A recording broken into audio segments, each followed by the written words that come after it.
Hello and welcome back to the RetroBreak Podcast. I just got back from watching the new Sonic movie in the cinema and I thought it was really good. In fact, the more I think about it, the more I enjoyed that film. It was so good, and when I got back, I actually put the Mega Drive on and played all the way through Sonic 2 as well. So I just wanted to come here today and share my love of the Sonic the Hedgehog series with all you guys and girls out there listening to this episode. So I want to go right back to when I first played the original Sonic the Hedgehog, which would have been around 96 or 95, something like that. So I would have been only 4 or 5 years old. And I think the Mega Drive actually belonged to my dad's cousin at the time. And he had Sonic 1 and Michael Jackson's Moonwalker and a few other games, but it was always Sonic that I would come back to on the Mega Drive.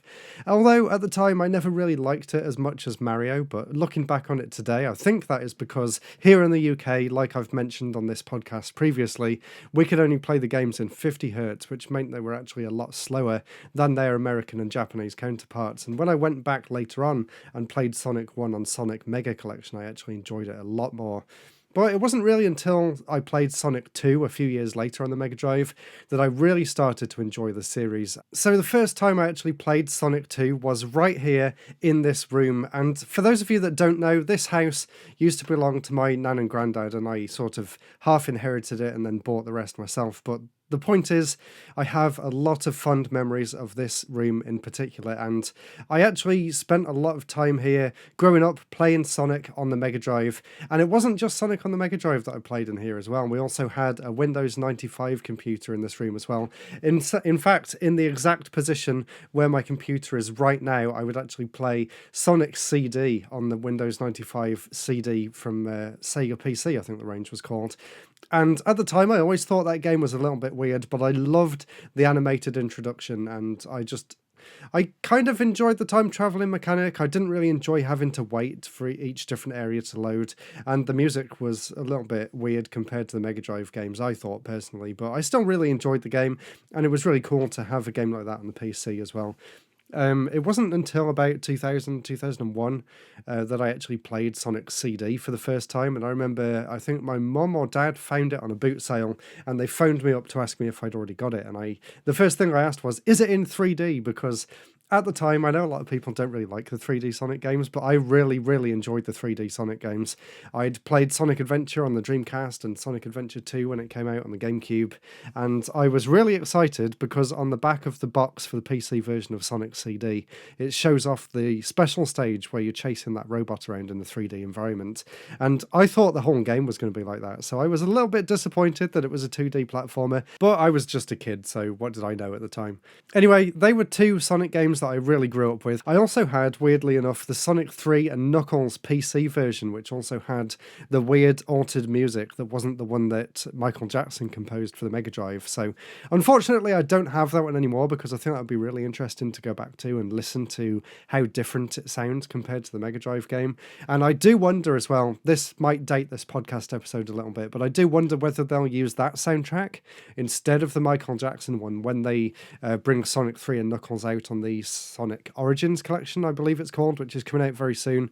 I'm quite looking forward to it, although they've had a few weird issues with the advertising of the game since it was launched, such as the weird DLC table that they showed off at the launch of the game, and then a few days ago they also announced that all of the original classics are being delisted on Steam as well, which I think is a terrible idea, but I can see why they want to do it, because they want to force people to buy the new game, but I don't really think it's fair, because you can buy the games right now for like £5 each or something, but you know, business is business, and I am really looking forward to playing them all again in widescreen. Anyway, going back to the original Sonic games, after the Mega Drive, the next Sonic game that I played was on the launch of the GameCube, I believe, and that was Sonic Adventure 2 Battle, which I was super excited about. I never had a Dreamcast or a Sega Saturn growing up, so I kind of skipped out all of those Sonic games. I did actually, just thinking about it now, I did have Sonic R on the PC, and I'm sure you guys and girls know what Sonic R was like. It's kind of a weird one, but I actually really enjoyed it, and I really enjoyed the music. Of course, the soundtrack in Sonic R is absolute classic and iconic, and Richard Jacques actually went on to do a lot of other really cool soundtracks as well, like Metropolis Street Racer, which I also really enjoyed. So yeah, when Sonic Adventure 2 came out on the GameCube, I got it at launch, and I was immediately hooked. I loved the idea of collecting the emblems and being able to unlock Green Hill Zone. I never actually did manage to do that, though. Unfortunately, my memory card corrupted because I didn't really have a lot of money as a kid, so I bought a third-party memory card to try and save my save files on because it was bigger than the official one and I was hoping to get a lot of games for the system. But of course, you shouldn't really rely on third-party accessories, and the memory card corrupted and I lost about 200 hours worth of gameplay. But I still really love Sonic Adventure 2, and I think the fact that it had the emblems and the Chow Garden, it really did give the game a lot of replay value, and I played it all the time while I was growing up during school, and I know a lot of my friends in school really enjoyed it as well. We would always discuss the best tactics of getting the A ranks and all the stages, and the best way to raise the different Chow and unlock the different gardens and complete all the mini games and stuff. It was such a good game, and it was such a good time to be a Sonic fan, because when that game came out, there was also a counterpart to that on the Game Boy Advance, which I also got, which was Sonic Advance. In fact, I have actually done a Let's Play of Sonic Advance, which you can find over on my main channel, RetroBreak, so definitely go and check that out if you want to see what that game's all about. And maybe in the future, I'll do Let's Plays of some other Sonic games as well. I've been really thinking about going back to play the first Sonic Adventure after watching the latest movie, because it does pull a lot of inspiration from Sonic 1, like Knuckles' backstory and things like that. So I actually went back to replay Sonic Adventure DX Director's Cut, but using the mods on the PC to turn it back into the Dreamcast game, because for those of you that don't know, the Dreamcast game is the best way of playing it. It has full 360 movement instead of being locked onto 8 directions, and it removed some of the weird character models that they thought were upgrades, in quotation marks, which weren't really that much better at all. They were just a lot shinier. So the Dreamcast version is the definitive way to play that game. And I did actually first play Sonic Adventure in the DX version on the GameCube, and I remember being a little bit disappointed in it, if I'm completely honest, because I was a huge fan of Sonic Adventure 2 Battle on the GameCube, and when I went back to play Sonic Adventure 1, it kind of felt like a step back in a lot of ways, even though it had the hub world to be able to explore. The frame rate wasn't as good, and there was a lot of weird glitches and things in the GameCube version in particular. But I did actually go back and play the Dreamcast version of it after I'd played the GameCube one, and I could see just how much of a good game it really is when you actually play the proper version, not the DX version, which, although it's called Director's Cut, the original director for Sonic Adventure was not actually involved in that game whatsoever, so it's kind of a misleading title.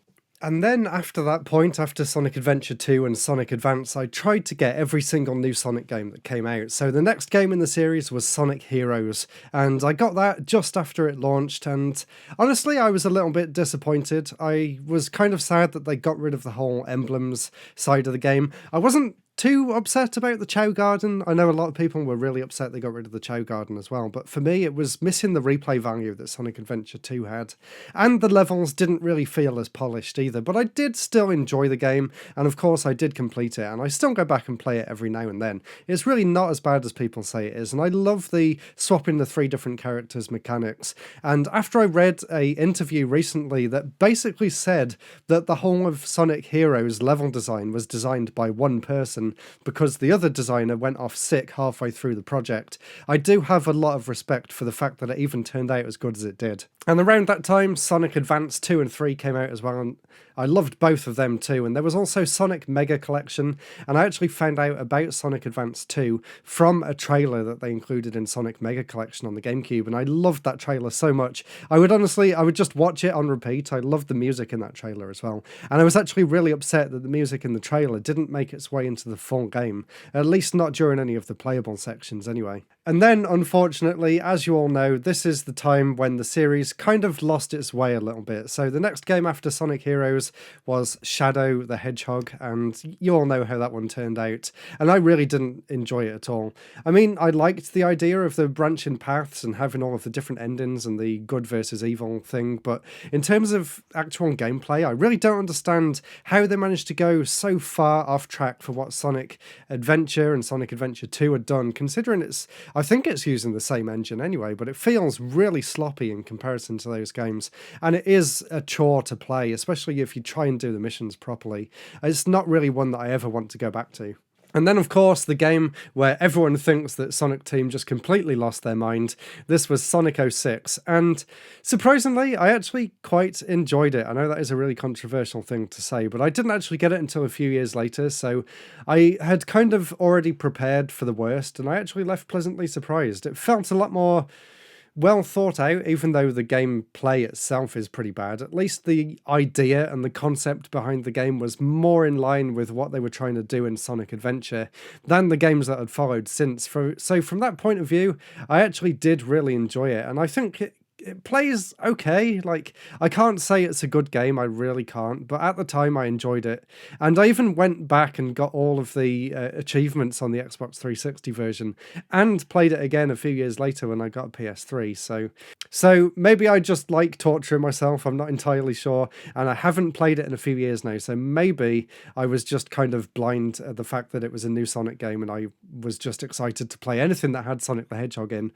Maybe I should go back and play that one instead of Sonic Adventure and see how it really holds up. There is a really cool fan project that's going on at the minute called Project 06, which is trying to rejuvenate Sonic 06 and turn it into a actual good, full functioning game. So I'll definitely try and check that out at some point as well and see what kind of improvements they've made. And then, honestly, the few years following on from Sonic 06 up until Sonic Colors came out in 2010 were kind of a weird era for Sonic where nothing really felt like it was a proper Sonic game. There was a load of spin-offs like Sonic and the Secret Rings, Sonic and the Black Knight, Sonic Chronicles, Dark Brotherhood, and while I played all these, I wasn't too fussed about them either way. I did really enjoy the Sonic Rush games on the DS though. I played those a lot during college, especially Sonic Rush Adventure, going through all the different missions and stuff. I really enjoyed that one. But the game that really rejuvenated a lot of people's love for the Sonic the Hedgehog franchise was Sonic Colors when it released on the Wii in 2010. And of course I picked it up on day one and I really enjoyed it. And I'm glad that it's got a re-release more recently in a HD version, but it does have a few bugs that the Wii version didn't, and there's a few graphical issues with that one. So I would still recommend the original over the remake, but either way you play it, it's still a fantastic game and I definitely recommend it. And it also has one of the best soundtracks in the entire Sonic the Hedgehog series as well, in my opinion. And then there was Sonic Generations, and for whatever reason I didn't pick this one up when it came out, although I did play a friend's copy, and I remember I was at uni and I went into his room to have a look at it, and I actually sat down and completed the entire game in one go. I thought it was a really cool love letter to the series, although if you think about it in its own terms, it's not really that memorable, but it was a really nice throwback to loads of cool games that have come before it. And I just realised I'd missed one out. There was Sonic Unleashed as well, which is another game that was kind of in that weird spin-off era that I didn't really give maybe quite the attention that it deserved. I know a lot of people today go back and say that it's one of their favourites. So I've been thinking about trying to play it, but every time I do, I get to the hub world and it just feels so boring and so dull. And then you have to go through the Hedgehog sections and they're so slow. It's not really what I want from a Sonic game, even though the graphics look really nice. And of course, it was the introduction of the Hedgehog engine, which they're still using to this day. And talking of the Hedgehog engine, the next game made in that was Sonic Forces, which came out 3 or 4 years ago now. And again, that was one that I didn't really care too much about, although I did complete it and I didn't think it was as bad as people say it is. I mean, it was quite forgettable, and I know that people were expecting a lot more from it based on the earlier trailers to what we actually got in the end, and the controls don't really feel that good.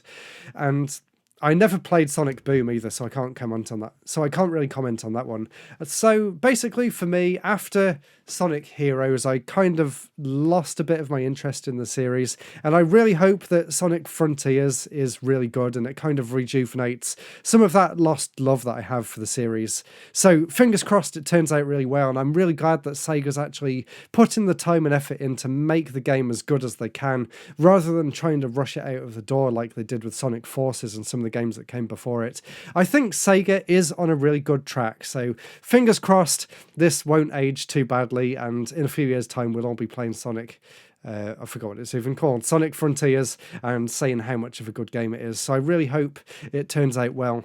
Let me know down in the comments on YouTube or in the audio for the podcast listeners. Let me know what your favourite Sonic games are.